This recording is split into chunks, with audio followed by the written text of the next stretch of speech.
For the New York Knicks, a season that started with some serious championship buzz has, well, it's hit a brick wall. We're talking frustration, anger, and some decisions that just make you scratch your head. So what on earth is going on in Madison Square Garden? We are about to break it all down. You heard that right. That is one of the biggest voices in sports media, and he is absolutely livid with the team he loves. And that raw emotion, that's really the jumping off point for this whole thing. So what is behind this level of fury? I mean, is it just a couple of bad games, or is this something deeper? Something that could derail their entire season? All right, let's get into it. It all really starts right here. After that incredible run last year, expectations for the Knicks were sky high. But as the pressure has cranked up against the NBA's best, the Knicks have just started to crumble. This slide really paints a pretty grim picture with just two stats. First up, the Knicks are 4-5 against the very teams they have to beat to get anywhere in the East. But it's how they're losing that's so alarming. A pathetic 25% from three-point range in those recent losses. 25%. That is not just an off night, my friends. That's your offense completely failing when it matters most. But this frustration, it goes way beyond just a few bad shooting nights. A lot of it centers on one massive, franchise-altering trade that has a lot of people questioning the team's entire strategy. And the player right in the middle of all of it is Mikal Bridges. Now, don't get me wrong, he's a very talented player. But the price they paid to get him, well, that's what has the entire basketball world buzzing. And believe me, it is not in a good way. Just look at this. I mean, just look at what they gave up. It's not just a solid player in Bogdanović. They gave up 5 first-round picks. And here's the real kicker. 4 of them are completely unprotected, stretching out almost a decade from now. That's the kind of trade you make for a once-in-a-generation superstar, which leads us to the heart of the problem. And this quote just says it all. The argument here is that Mikal Bridges, for all his skills, isn't the best player on this team. He's not the second or the third or maybe even the fourth best player. They paid a king's ransom for a role player, not a cornerstone to build around.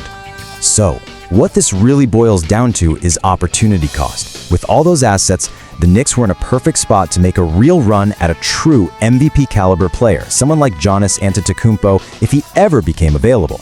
That trade for Bridges, it basically took them completely out of the running for a real superstar.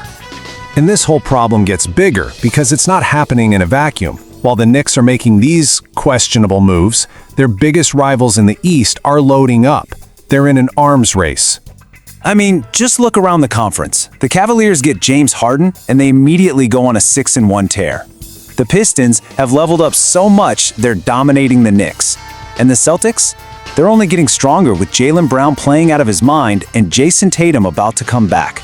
The East is a shark tank. And right now, the Knicks look like they're struggling to even tread water. And if you want to see the Harden effect in Cleveland in a single stat, this is it. Their center, Jarrett Allen, is shooting a ridiculous 77% from the field since Harden got there. 77! Harden's playmaking has just totally unlocked their offense, making the Cavs a legitimate, serious threat. But hey, the pressure isn't all coming from the outside. You've got the questionable trades, you've got the rising competition, and now you have a massive problem from within. One of their own stars, Karl-Anthony Towns, seems to have just vanished, right when they need him the most. In the entire second half of a huge game, with the team desperate for points, their star Karl-Anthony Towns took exactly 1 shot. 1. It is a stat that is almost impossible to believe for a player of his talent level. And like the legend Shaq says, this goes way beyond coaching or X's and O's. At some point, your star player just has to have that dog in him, That attitude to demand the ball and take over. And right now, that fire just seems to be missing from Karl-Anthony Towns' game. Okay, I know it all sounds pretty bleak, right? But is the whole season a lost cause? Well, not so fast. There are some folks out there who argue the panic is a little premature, and maybe, just maybe, the Knicks' rivals aren't as unbeatable as they look. Let's play devil's advocate for a second. The Celtics still have to fit their best player back into the lineup, and that can mess with chemistry. The Pistons are tough, for sure, but who's their reliable number 2 scorer when a playoff series gets tight? And James Harden, well, for all his regular season magic, he has a long history of shrinking in the playoffs. Every one of these teams has a potential crack in their armor. So that leaves us with the big question, doesn't it? Is this the end of the line for this version of the New York Knicks, a team that might have mortgaged its future for the wrong guy? Or is that famous grit and grind that defines this city about to show up and prove all the doubters wrong again?